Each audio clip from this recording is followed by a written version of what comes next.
भाजपा की लाइन पर सपा, 24 में बदलेगी यूपी की हवा।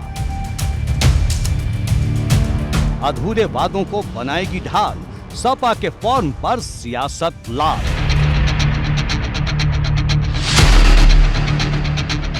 दो 2024 में भाजपा 80 सीट का टारगेट लेकर चल रही है, तो दूसरी ओर समाजवादी पार्टी ने यूपी की सभी 80 सीटों पर अधूरे वादों को लेकर भाजपा को घेरने की तैयारी शुरू कर दी है।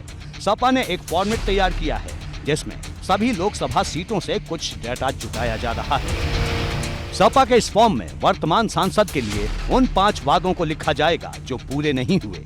साथ ही साथ नए सांसद से इस संसदीय क्षेत्र की 5 प्रमुख अपेक्षाएं क्या होंगी वो भी लिखी होंगी। ऐसा करके सपा यूपी की सभी 80 सीटों का डाटा जुटाएगी, जिसकी कसौटी पर सबसे ज्यादा भाजपा के सांसद होंगे, क्योंकि यूपी में इस वक्त भाजपा के 66 सांसद हैं। जनता के बीच में जब कोई पार्टी जाती है, कोई नेता जाता है, तो वो वादे करता है।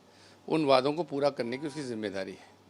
भारतीय जनता पार्टी की सरकार ने कोई भी वादा ईमानदारी से पूरा नहीं किया। अधूरा की बात छोड़िए, शुरू ही नहीं किया। तो निश्चित तौर पर यह हिसाब किताब होना चाहिए कि उन्होंने क्या क्या वादे किए थे, क्या क्षेत्रीय स्तर पे किया था, क्या राष्ट्रीय स्तर पे किया था, क्या प्रदेश स्तर पे किया था। तो ऐसी परिस्थितियों में जवाबदेही सुनिश्चित करना विपक्ष का काम है और उस काम को समाजवादी पार्टी करेगी।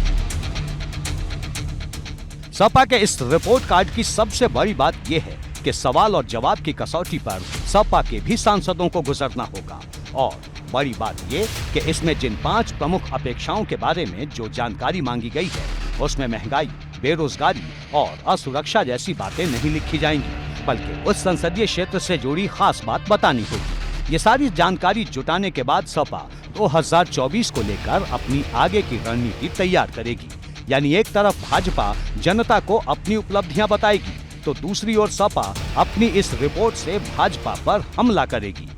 समाजवादी पार्टी समाजवादी पार्टी होने की तैयारी में लग चुकी है।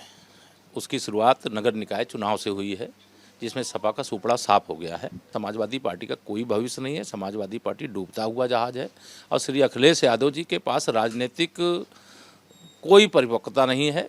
एक तरह से मैं ये कहूँ कि एक नासमझ हमें विपक्ष का नेता मिला हुआ है। विपक्ष के लिए सत्ता पक्ष की नाकामियां ही मुद्दा होता है। तो समाजवादी पार्टी जुटा रही है, लेकिन वो नाकामियां बताएंगे और हम उपलब्धियां बताएंगे। और अगर प्रो इनकम्बेंसी के आधार पर उत्तर प्रदेश में 37 वर्षों बाद भारतीय जनता पार्टी की सरकार वापस कर सकती है, प्रो इनकम्बेंसी के आधार पर हम नगर निगमों में जीत सकते हैं, तो इसी प्रो इनकम्बेंसी के आधार पर हम लोकसभा क्यों नहीं जीतेंगे? तो हमारे पास उपलब्धियों की लंबी फेरी से हम तो काम कर रहे हैं। इसे लेकर समाजवादी पार्टी ने अपनी सभी जिलाध्यक्षों और नगर अध्यक्षों से एक निश्चित प्रारूप पर कुछ जानकारियां मांगी हैं। इसमें यह पूछा गया है कि उनके यहाँ के जो मौजूदा सांसद हैं, उनके वो कौन से 5 प्रमुख वादे थे जो अब तक उन्होंने अपने कार्यकाल में पूरे नहीं किए हैं। इसके अलावा उस लोकसभा क्षेत्र की जनता अपने नए सांसद से किस तरह की उम्मीदें रखती है, उससे क्या चाहती है। और जैसे ही ये डेटा समाजवादी पार्टी को मिलेगा, उसके आधार पर पार्टी अपनी आगामी चुनाव को लेकर रणनीति तैयार करेगी।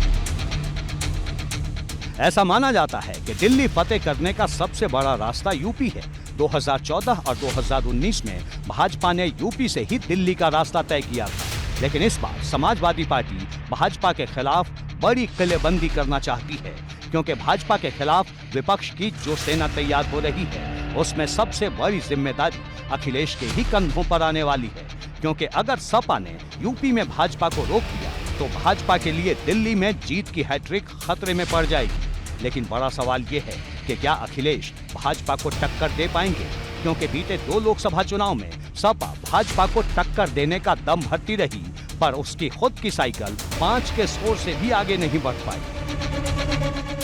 एबीपी गंगा के लिए लखनऊ से शैलेश अरोड़ा की रिपोर्ट।